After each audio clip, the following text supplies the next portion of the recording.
বিয়া করি, মনসা হাঙ্গা করি, মনসা যা মনসা তাই করি। তুমি শাড়ি কেনার টাকা আছে কিনা সেটা নিয়ে আলাপ করো।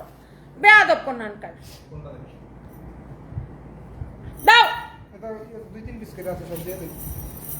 মনে হচ্ছে আমি পাবলিক প্রপার্টি, এদের বাপ দাদার প্রপার্টি, আমি কি করবো না করবো সেটা আমি অনলাইনে জবাব দিয়ে বেড়াবো।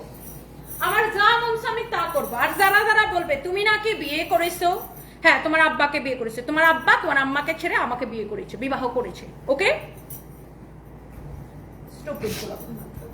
এইটা যদি কারো লাগে সেটাকে নিয়ে নিবেন। নাম ঠিকানা মোবাইল নাম্বার দিয়ে এখনই অর্ডার করে দিবেন।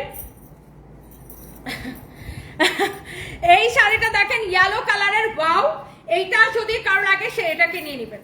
মনে হচ্ছে কি আমি একদম ফেসবুকের পাবলিক প্রপার্টি, আমি কি করব না করব পাবলিককে আমার জবাব দিতে হবে। আসো তোমাদেরকে চুম্মা দিয়ে দিব না 5টা করে। দেখতেছো কাপড় কিনবা কিনা, পকেটে টাকা আছে কিনা, কাপড় কিনলে কাপড় কিনো, ভাল লাগলে কাপড় কিনো, না কিনলে নাই। এইটা যদি কারো লাগে সেইটা কেনেন। যারা আমাদের কাস্টমার তারা এত আজাইরা পেশাল পারে না। এই তুমি কি বিয়ে করছো না, তোমার এঙ্গেজমেন্ট হয়েছে না, তোমার বয়ফ্রেন্ড আছে দেশে না বিদেশে, তোমার বয়ফ্রেন্ড না, তোমার কি হয়েছে না হয়েছে। যারা কাস্টমার তাদের এসব নিয়ে টেনশন নাই।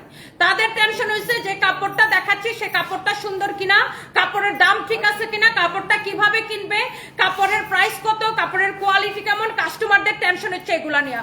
কাপড়টা কিনতে পারবে কিনা সেগুলা নিয়ে হচ্ছে কাস্টমারের টেনশন। এগুলা হচ্ছে আমাদের কাস্টমাররা হচ্ছে এইসব করে। আর যারা আজাইরা জীবনে বাপের জন্মে অনলাইনে কেনাকাটা করে না তাদের কাজ হচ্ছে তোমার কি বয়ফ্রেন্ড আছে, লন্ডনে কি তোমার বয়ফ্রেন্ড, তুমি লন্ডনে যাও কেন তো তাড়াতাড়ি, তোমার কি বিয়ে হয়েছে, তুমি কি বিয়ে করছো, তোমার কি এই হয়েছে, তোকে আব্বারে বিয়ে করছি।